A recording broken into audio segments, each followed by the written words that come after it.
Good evening, everyone.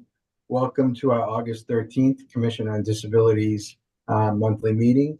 If we could salute the flag, I have the trusty little flag here.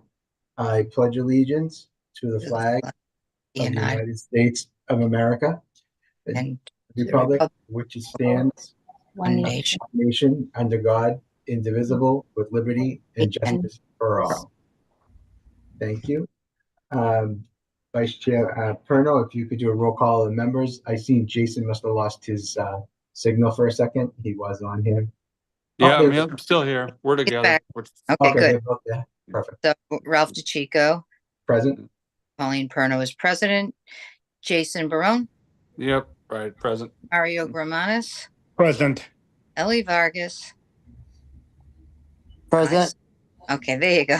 Anne Marie Fiore. Present. Great. Thank you very much. Okay. Item number one is a motion to approve the meeting minutes from the June 11th, 2024 meeting. Because we had no meeting in July, I sent the meeting minutes to everyone. Anne Marie, hopefully you got them again today because I saw your email. Thank you. I did. Motion to approve. Seconded. No discussion. That's good. So we got everything in there. We'll go to item number 2 is updates, next steps from the June 11th, 2024 meeting. Updates. I have it in here as updates from Pauline regarding calendar for future monthly guest speakers. It should say update from Pauline and Anne Marie. So I will give the floor to both of you. Anne Marie, if you'd like to go first, because I knew you had done some outreach.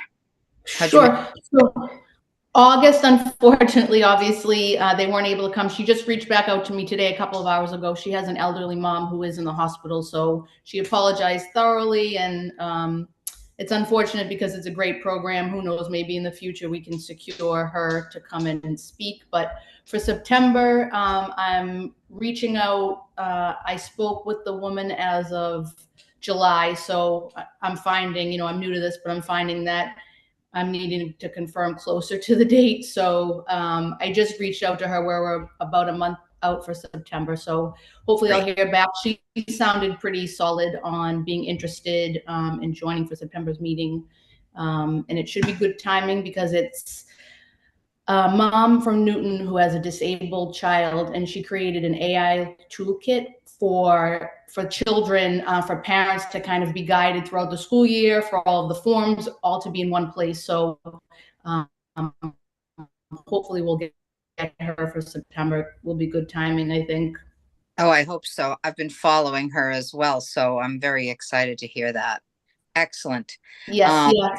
So hopefully, and then for October, there's a music therapy program that's out of South Boston, but they actually have a satellite location on Broadway Revere, conveniently enough. So they are supposed to be joining us October. I'll wait till we get a little bit closer and reach out to them.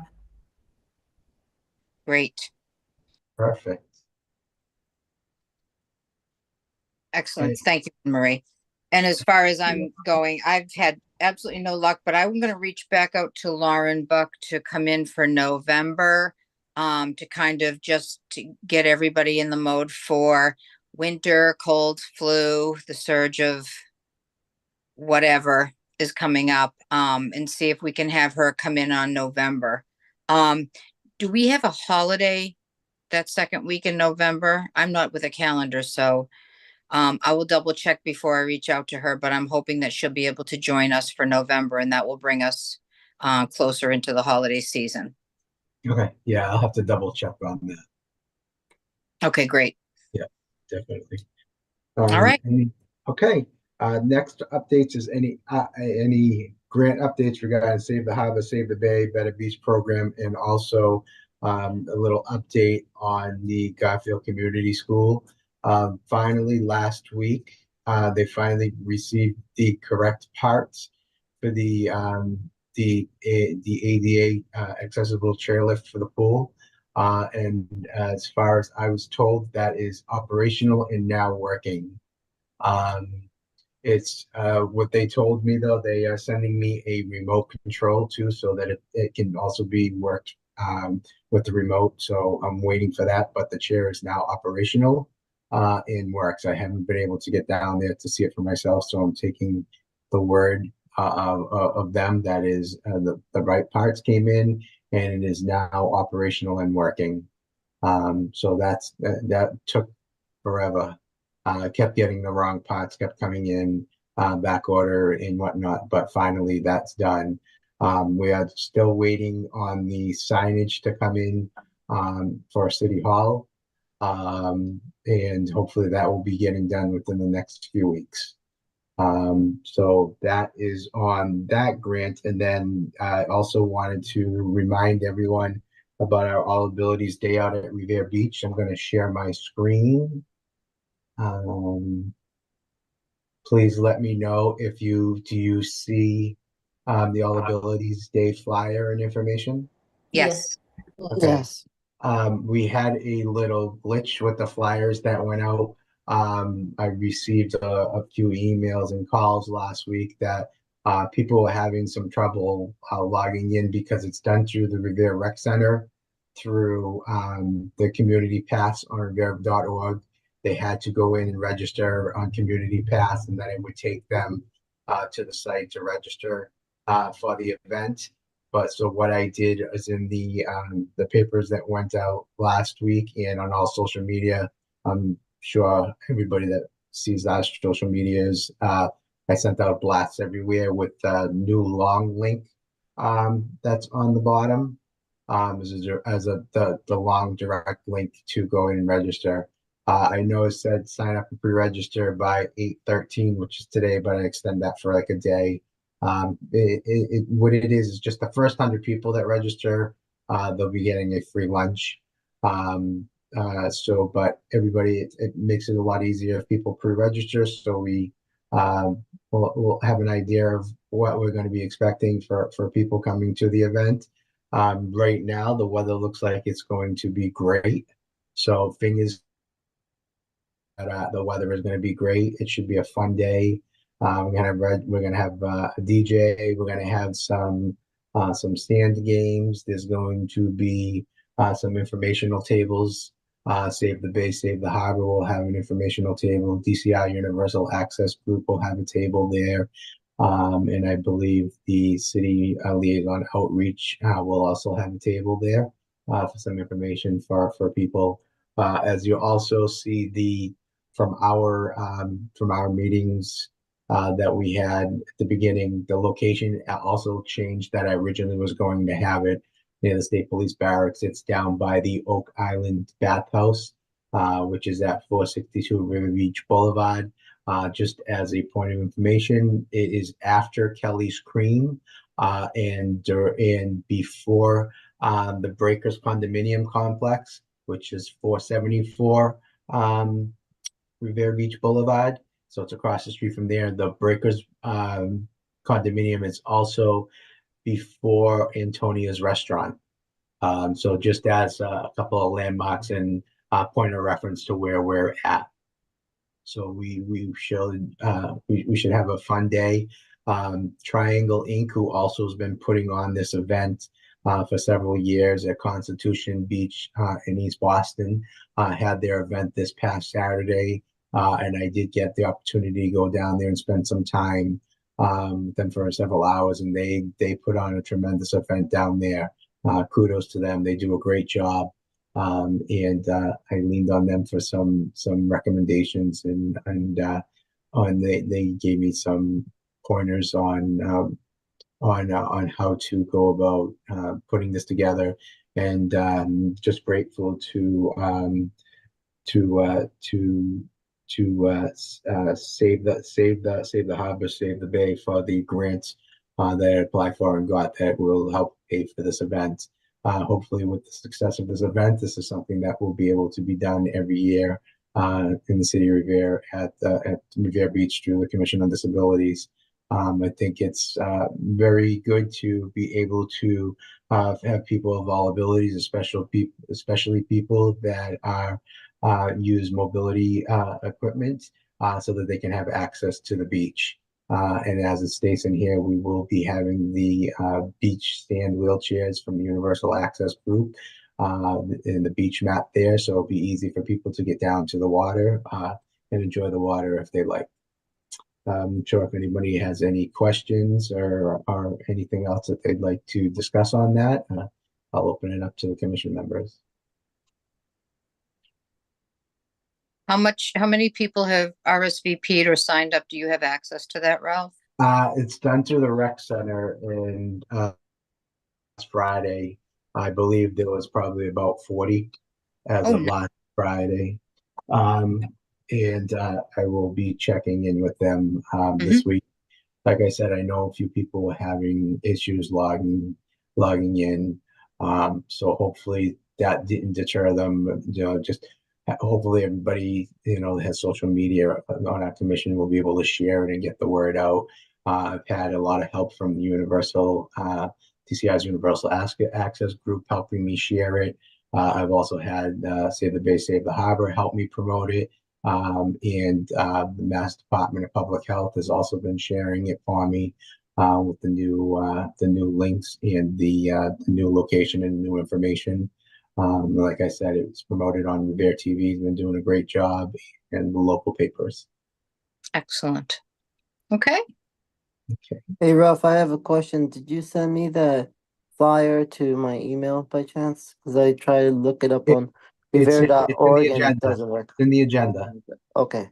Yeah, I'll it's look right in into the it. agenda with the link right in it. Thank you. Yeah, if there's any issues, just let me know in case it didn't space out properly. Okie dokie. Okay. That's why I wanted to put it right into the agenda so that it would go on to the City of Revere's website calendar. So it was there too, and the City of Revere has been promoting it also. Excellent. For our first time, we're trying.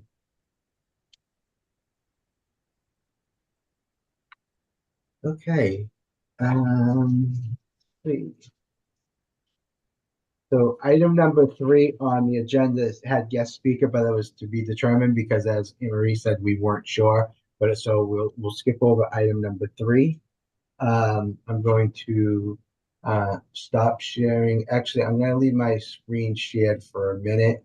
I'll just stop it for a minute and then I'll come back to it. Item number 4 was the CODA Commission on Disabilities Alliance, the monthly Zoom meeting. I'm going to backtrack to Wednesday, July 3rd. They had an informal meeting, not too many attendees. DPC, which is this Disability Policy Consortium, who helps host the CODA meeting, announced that they have started their search for a new executive director. DPC also mentioned that there were discussions on various bills that they're hoping to have passed through the legislation that have an impact on people with disabilities before the legislation session ends. And also at that meeting, COD commission members discussed ideas on how cities and towns can come up with and create an action plan if a resident that uses an electric wheelchair breaks down outside in the community and needs assistance. And there were going to be more discussions and ideas and topics in future meetings, monthly meetings. I added, as a caveat to this, almost like there should be like a AAA service for people that have a electric wheelchair, that it breaks down in them in the community. Because if an electric wheelchair breaks down, yes, who do you call? Who do you call? You call the fire department? Yeah, they can assist with, trying to get an ambulance to take the resident home. But what do they do with the wheelchair? The wheelchair is very expensive, and you don't want to leave it there. So commissions are going to try and discuss this and figure out, some ideas. And so I threw out, there really should be almost like a AAA. Ellie, I'm really would like to hear your thoughts on this. If you've ever thought of anything regarding this. There was one time a couple of years ago where I fainted because of low blood pressure and the heat. So the hospital took me into the ambulance, but they left my chair at government center for like 3 weeks. But they put it in there like what is it?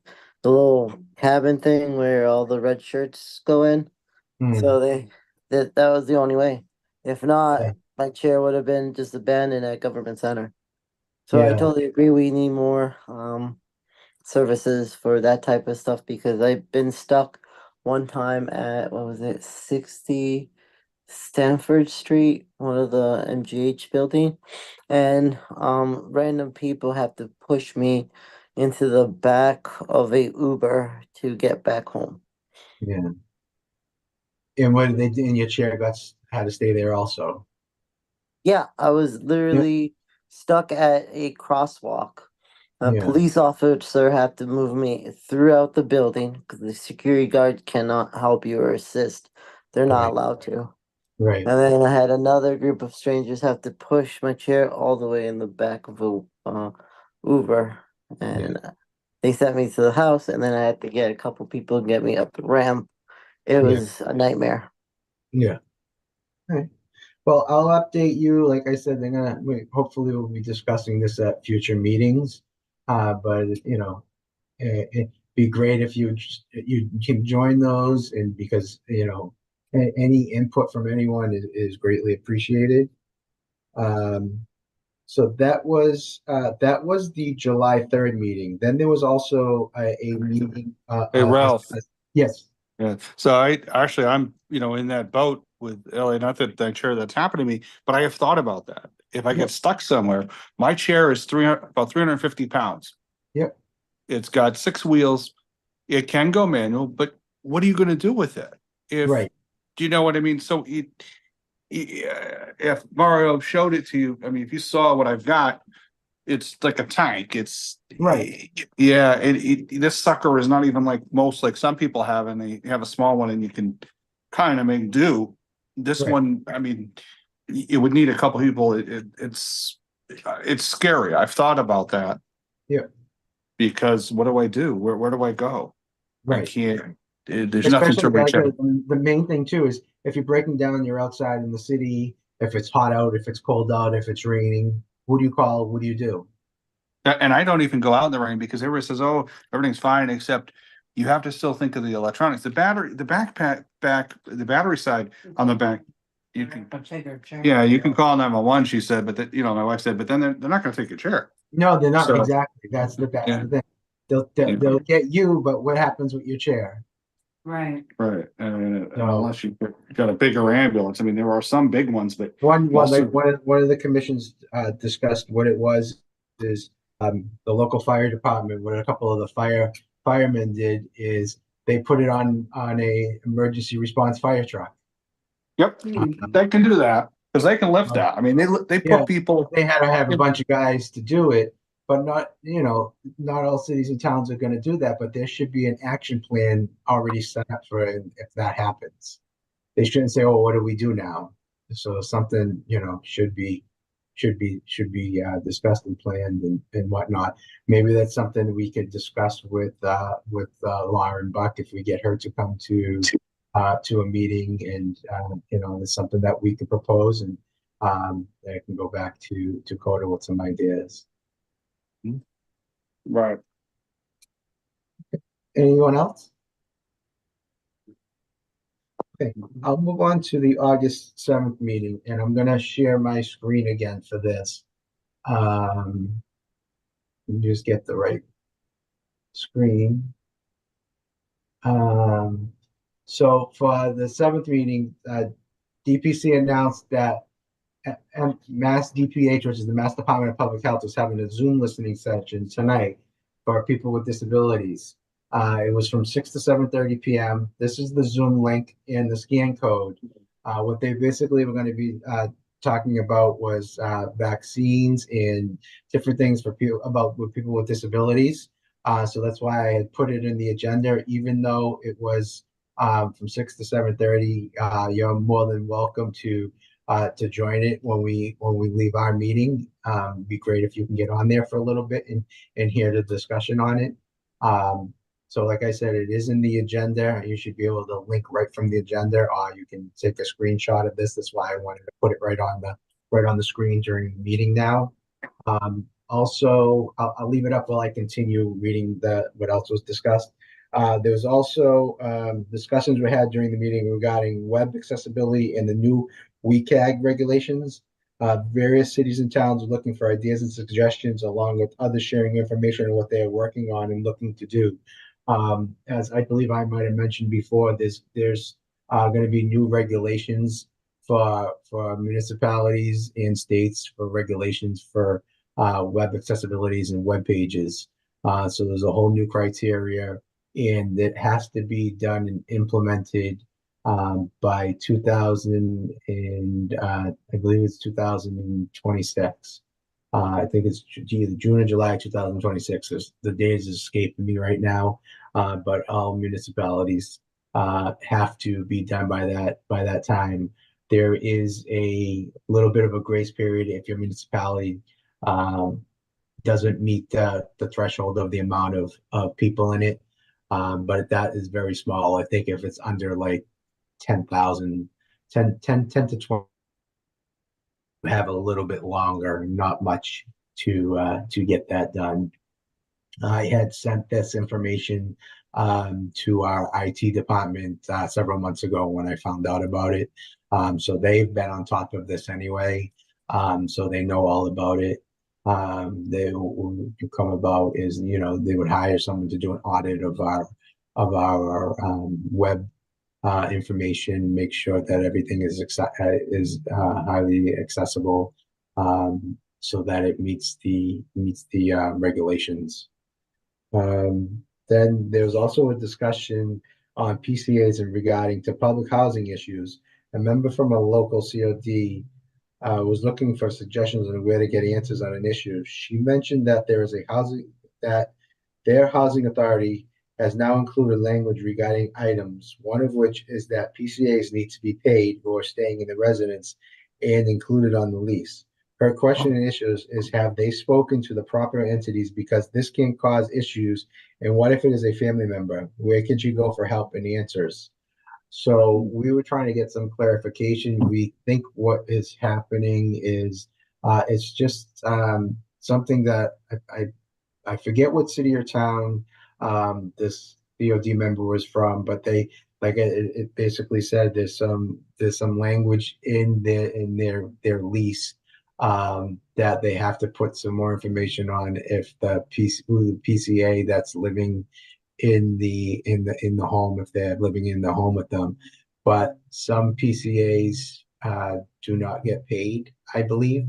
But from what was said at this meeting, because before, if you were a family member, you could not get paid.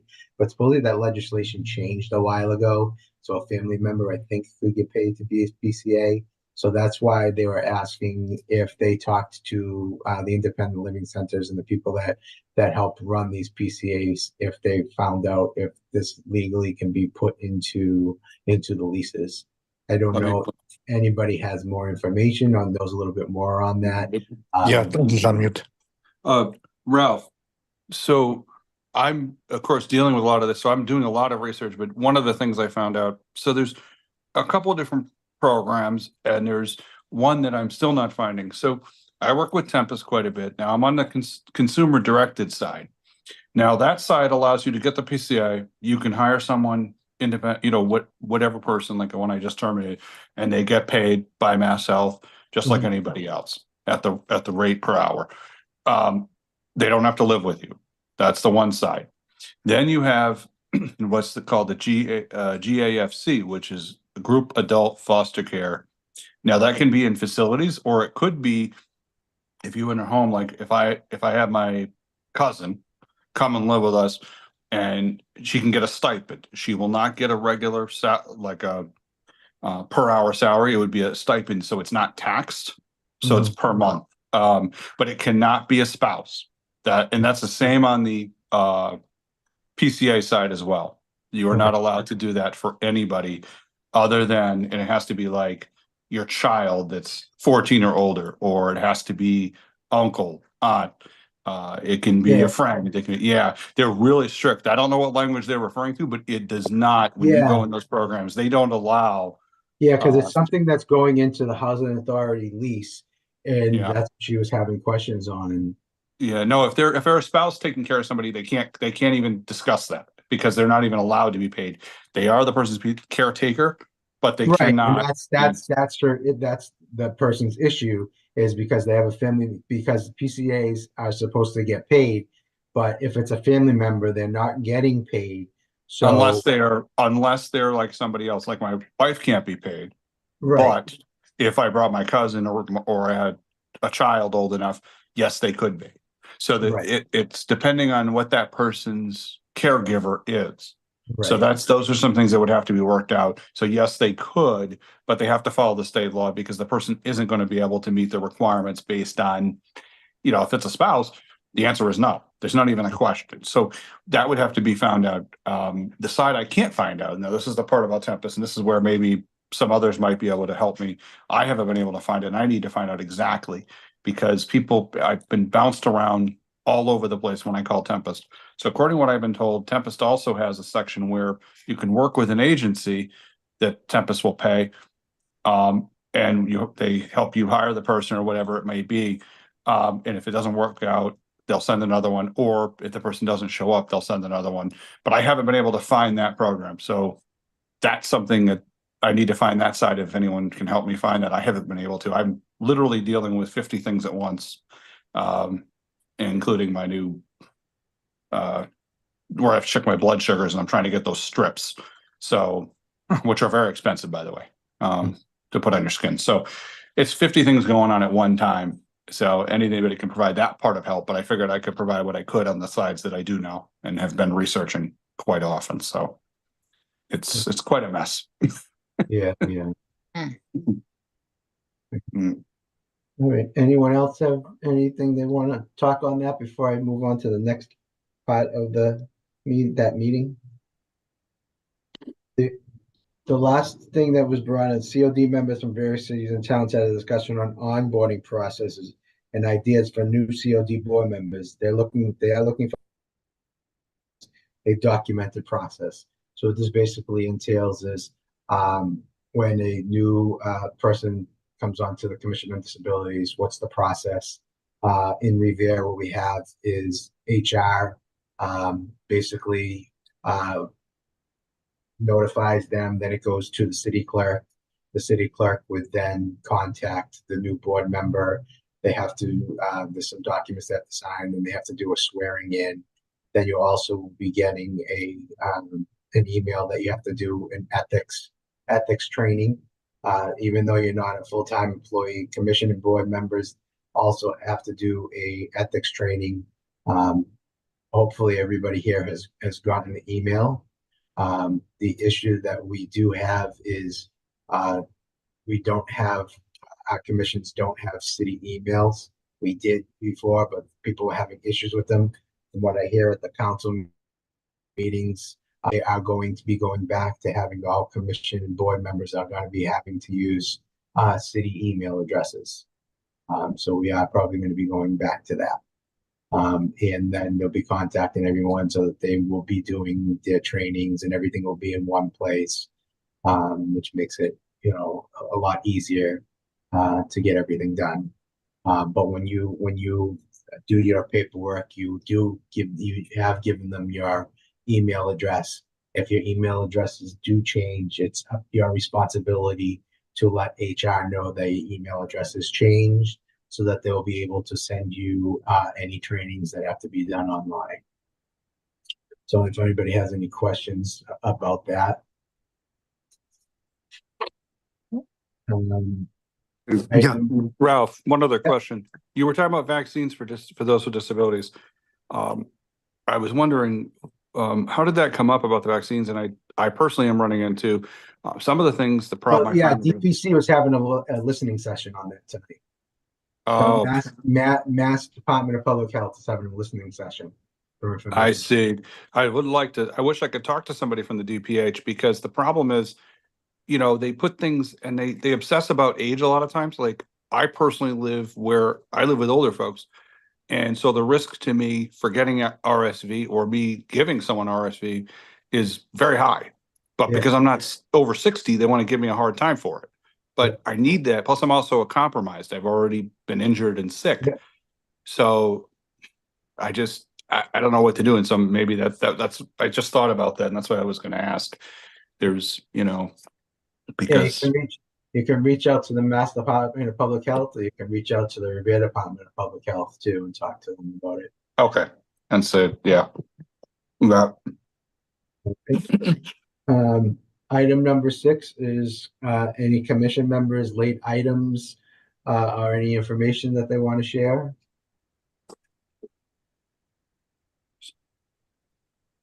Just want you to share basically briefly on myself. If everyone noticed, my title has just changed to the COD chair. I'm staying on as the chair of the Commission on Disabilities. I have stepped down and stepped away as the full-time ADA coordinator and volunteer revere coordinator. I was graciously offered in taking a job with the Mass Office on Disabilities as an access specialist. So that's my full-time job, but I'm still doing Commission on Disabilities issues and concerns on that at night and on weekends. So have no fear. I'm still here for the residents of Revere. Still doing everything that I did before. I'm just not in City Hall on a daily basis. But phone number's still the same, email still the same, and I can still be people can still get in touch with me.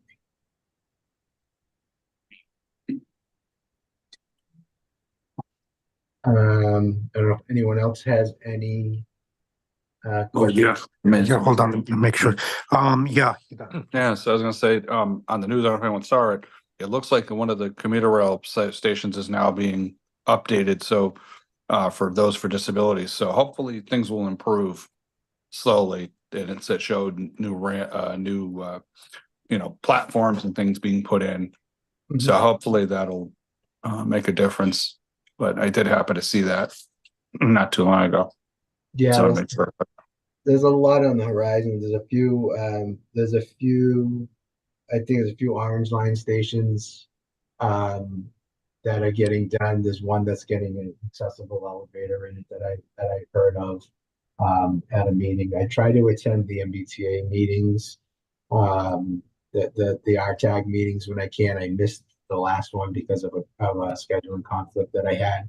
So I'm going to basically go back and try and watch the recording on it, because that's where I find out a lot of that information on the specifics.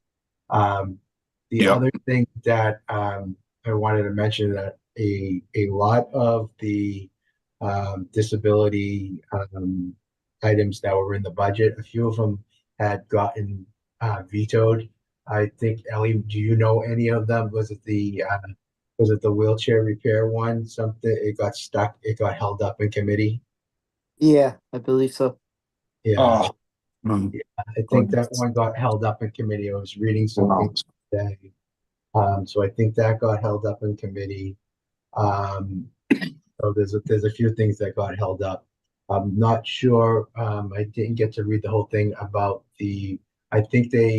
another thing that happened is the remainder of the money that was left from the voucher. I think it was $10 million left from last year that they wanted to carry over. I'm not sure on the exact figure, but it was vetoed that they could not carry it over, the remaining money. So it was just the money that was allocated in the budget for this year.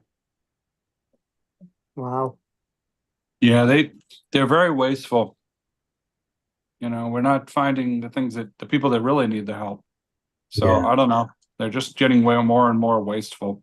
Yeah, I don't have the exact number, but I heard that, they wanted to carry that money over that wasn't spent. Well, that's how you spend their money. That's why they waste. They throw phones away every year. Yeah. Computers. I mean, it's just, I don't know. That's, Boylston, that station, by the way, of the T is still not updated. So that needs. I don't know. Yeah, I don't know, Ralph. I wonder sometimes where their head's at. The whole state. I know. I haven't gotten any residents' concerns and issues. I did receive one phone call yesterday, and I just wanted to put it out there. Someone was looking to donate some medical equipment. Unfortunately, we do not take any medical equipment in Revere. What I do tell them to do is reach out to the Chelsea Soldiers Home or reach out to the Hospital Equipment Loan Program in Woburn to see if they usually take donations of equipment. So I just wanted to let everybody know that, a lot of municipalities do not take the equipment. Number one, for storage, number two, for liability issues. And what tended to happen is a lot of people would just bring equipment and it wasn't really usable. And, you know, um, the aesthetics of the equipment, being able to sanitize it, keep it sanitized. It's a lot of cities and towns. So that's why several years ago, the decision was made, and a lot of commissions try and tell people to send or contact the Hospital Equipment Loan Program, which was the Masons. They used to be in Malden years and years ago, but they're in Cummings Park in Woburn. Sometimes they take equipment. They have a lot of equipment there for free if people do need things. And you can find their link on the Revere's Commission on Disabilities website. So I just wanted to put that out as a point of information. And before we move on to next steps, I hope to see my fellow commission members Saturday at our event. It would be great to see us there. Don't worry, I won't put you to work. There's not going to be much to do. I have youth workers from the rec center coming down, and everything should be all set. So I hope you can come join us, and show in solidarity. This way, the community sees the commission is in full force and want to support this event for everyone in Revere. Okay, so next steps is just the usual calendar updates next month. And we'll have a recap of the All Abilities Day Out at Revere Beach event.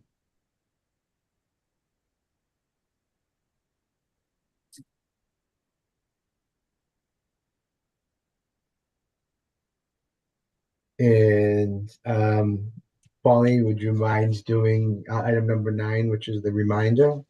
I would love to. The Commission on Disabilities office number is 781-286-8267. Residents can also call Revere 311 directly and speak to their staff Monday through Friday. They will answer most questions, but if they are unable to, or if you want to speak to one of our department directly, please ask to be transferred to the disability office. Please leave a detailed message and someone will get back to you as soon as possible. As always, please tell us if you want something discussed or added to our monthly meeting agenda. You can let us know if you would like to speak on any issue or concern. The Commission is here to help and assist all the disabled residents and families of Revere. One final note, I just have a question. I know that CPAC does not meet over the summer. Do we have a date for the first CPAC meeting? Oh, did I skip? I skipped You that did. on the agenda. You did, and I knew that there was nothing on their agenda per se, but just so that we have their first school year meeting. No, they haven't said it Oh, yet. okay. Did I have it on the? Oh, I didn't You even just have said it. that CPAC was off for the Yeah, summer. number 5. Yeah, CPAC's not meeting until the school year begins. They're always looking for any and all interested parties to join, either as board member or volunteers or overall support. Anyone interested in getting more involved in CPAC Revere can send us an email at cpacrevere@gmail.com or Julie Brown. No, I haven't gotten anything when they Okay. set a date. They're probably waiting till school starts, everyone rolls in. I believe they last year, it was either towards the end of September or Okay. beginning of Thought October. it was the end of the month that they had their meetings, but I didn't know Yeah, if you had that. Okay, great. sorry about that. I apologize for missing that. Nope, that's fine. Thanks for catching that, Father. Um, before I ask for a motion to adjourn, our next meeting is going to be Tuesday, September 10th at 6 p.m. Can I ask for a motion to adjourn? Motion to adjourn. Seconded. Okay. And thank you, and hope to see you on Saturday. Have a great rest of your night and a great week. Thank See you. you You too. guys Saturday. Good night, everyone. Good night. Bye. Bye.